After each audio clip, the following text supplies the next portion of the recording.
आज मैं आपको एक्ज़ोथर्मिक और एंडोथर्मिक के बारे में बताने जा रहा हूँ। एक्ज़ोथर्मिक रिएक्शंस होती क्या हैं और एंडोथर्मिक रिएक्शन होती क्या है। इसको बहुत तरीके से बताया जा सकता है, लेकिन मैं आज आपको बताऊँगा रिएक्शन के थ्रू इसको बताऊँगा कि होता क्या है और एग्ज़ाम्पल भी बता दूँगा बाद में। होता क्या है कि जब हम 2 रिएक्टेंट को आपस में मिलाते हैं और प्रोडक्ट के तौर पर हमें बहुत सारी हीट मिलेगी, तो हम उसे क्या कह देंगे? एक्ज़ोथर्मिक रिएक्शन कह देंगे। और अगर हमें रिएक्टेंट को आपस में मिलाना है और हमें प्रोडक्ट चाहिए, उसके लिए हमें हीट की रिक्वायरमेंट होगी, तो इसको हम एंडोथर्मिक रिएक्शन कहते हैं। ठीक है, चलो एग्जांपल से समझते हैं। देखो, जब हम कैल्शियम ऑक्साइड, क्विक लाइम बोलते हैं इसे, क्या बोलते हैं? Quick lime. ठीक है, जब हम क्विक लाइम को वाटर के साथ रिएक्ट करवाते हैं तो हमें मिलता है कैल्शियम हाइड्रोक्साइड। ठीक है, क्या मिलता है? कैल्शियम हाइड्रोक्साइड, जिसको बोलते हैं स्लेट लाइम, है ना?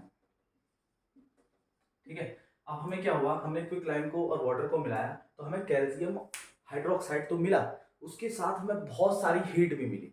अब होगा क्या, अगर आप इसका एक्सपेरिमेंट करोगे, आप बीकर लेना, बीकर में क्या करना, आप बीकर में आप कैल्शियम ऑक्साइड को डालोगे और धीरे धीरे वाटर को उसमें ऐड ऑन करना। तो उसमें वाटर जब ऐड करोगे आप, तो जब उस बीकर के बाहर आप हाथ रखोगे तो आपको बहुत ज़्यादा गर्मी महसूस होगी।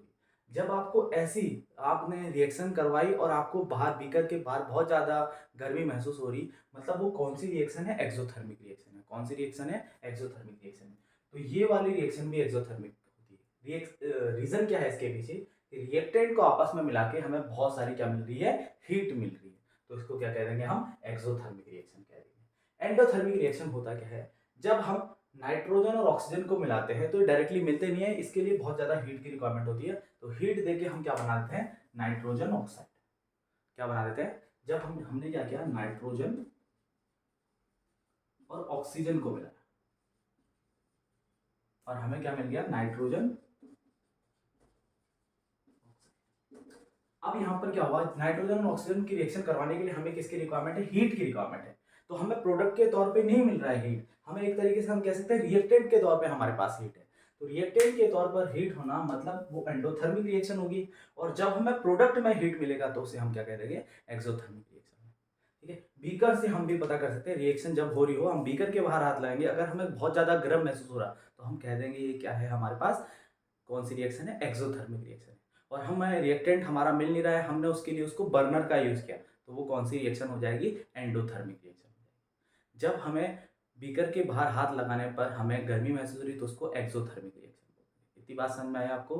क्या बोल देंगे? एक्सोथर्मिक रिएक्शन बोल देंगे। तो एक्सोथर्मिक और एंडोथर्मिक में आपको रिएक्शन में समझ में आ गया। और एक्सोथर्मिक रिएक्शन तो एक और रिएक्शन होती है, सपोज हम खाना खाते हैं। देखो, होता क्या है, हम लोग खाना खाते हैं, खाना जब खाते हैं तो खाना खाने के लिए हमें क्या होता है, खाना हम खाते क्या है, जनरली हमने राइस लिया, पोटैटो लिया, तो ये होता क्या है, जो पोटैटोज होता है, राइस होता है, वो क्या होता है, सिंपलर सबस्टांस में टूट जाता है।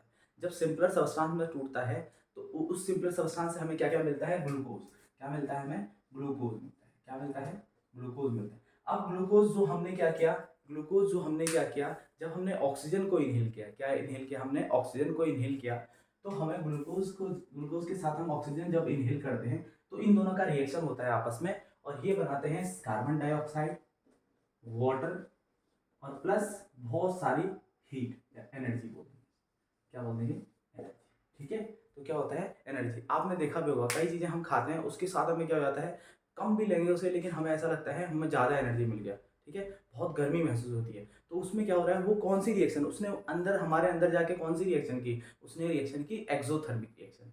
बहुत सारी ऐसी चीजें होती है, जैसे अखरोट हम खाते हैं, जैसे हम ये बादाम वगैरह खाते हैं, तो इनसे क्या हो जाता है, बहुत ज़्यादा हीट हमें मिल जाती है। तो वो कौन सी रिएक्शन कर रहा है हमारे पेट के अंदर जाके? उसने रिएक्शन की वहाँ पर एक्सोथर्मिक रिएक्शन। कौन सी रिएक्शन की? Exothermic reaction. तो ऐसे सब्सटेंस हम क्या कहेंगे? ऐसे रिएक्टेंट जो कि प्रोडक्ट के तौर पे हमें बहुत सारी हीट देंगे, तो वो कौन सी रिएक्शन करवाते हैं? Exothermic reaction.